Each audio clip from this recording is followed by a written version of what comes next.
General Jack Keane. We are pleased to have him back in our program today. Dana, good morning to you. Couldn't have a better guest. Yeah, here he is. So, General, go ahead and tell us what is happening now in real time with regard to the blockade and whether or not we are getting success in this war with Iran. Well, since the ceasefire, we've seen a number of things happen. Obviously, Iran took control of the Straits.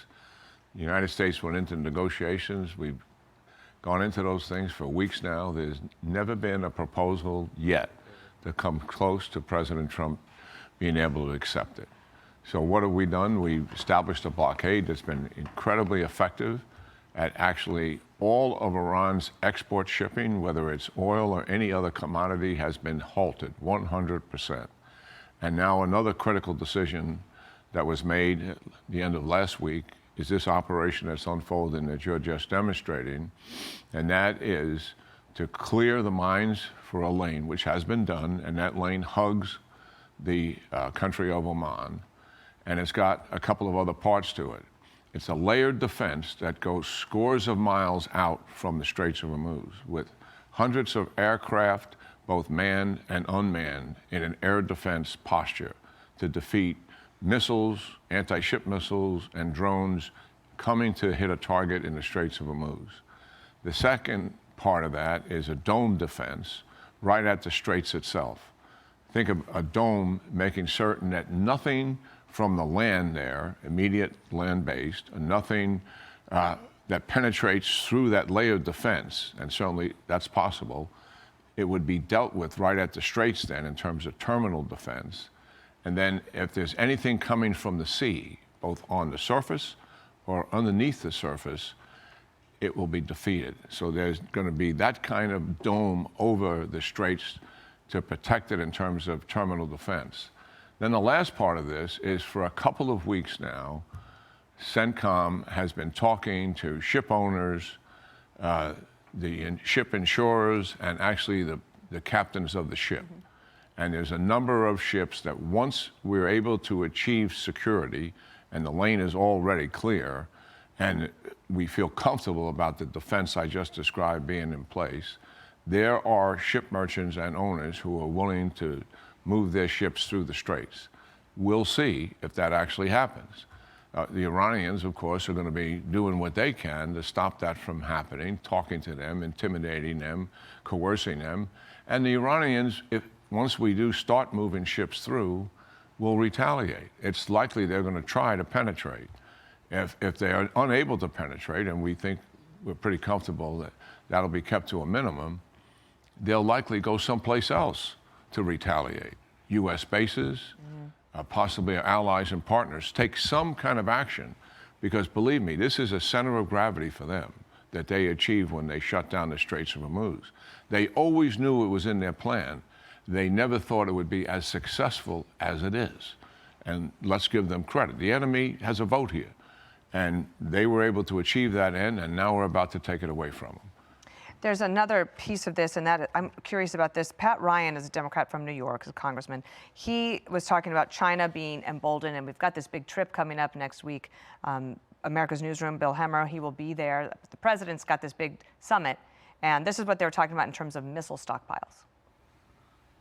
The American people are now significantly less safe, and China in particular is emboldened because of this unwise move. We burned, in a matter of weeks, very important air defense interceptor munitions that will take us a decade to rebuild at the current rate. Anyway, we need to speed up that rate. What do we need to know about missile stockpiles? Do they have that wrong? They have part of that wrong. Well, first of all, he sees the negative of it. Yes. Have we expended a considerable amount of munitions? Of course. I mean, that's been wildly publicized. Are we reproducing that at the rate we used to? Absolutely not. This is a full court press. This is why the Deputy Secretary of War, Feinberg, businessman from right here in New York City, very successful, is changing the business practices of the department dramatically. We are on an accelerated path to reproduce things at a rate we have never done before. Now look at the other flip side of it. So does China understand we've expended a lot and what would happen in the Indo-Pacific region? Does that give them, in their minds, a decided advantage? I don't think so. Why? You've seen the demonstration of American power here, and so have they. They can't do the degree that we can, oceans away, and deliver that kind of capability as focused as it is and sustained as it is for days, to take apart systematically everything a country values. They have never done it. The last time they ever fought anybody was the North Vietnamese, and they had to turn their tail and leave.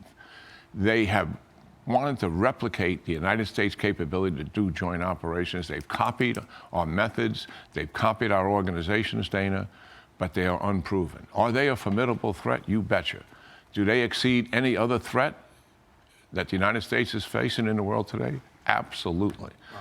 So, yeah, we've got to make certain we establish an effective deterrence there.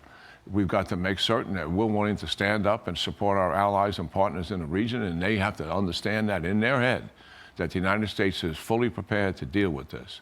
We have demonstrated in this administration, I think, returning the United States to its, I think, rightful role as the world's global leader. We demonstrated that in Venezuela with that brilliant operation to halt what was happening there.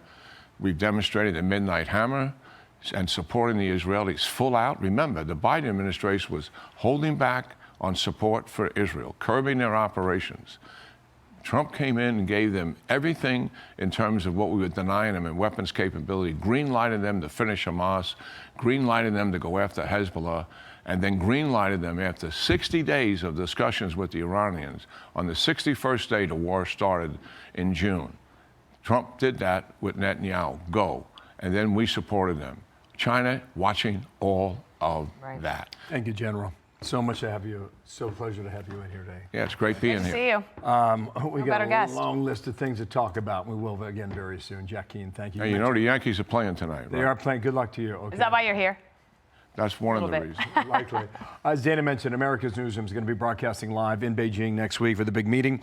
The big summit with Presidents Trump and Xi, May 12 to May 14, coverage on everything between the world's two big superpowers. Thank you, General. Be sure to like and subscribe for all the Fox News latest on YouTube and catch full shows streaming now on Fox One.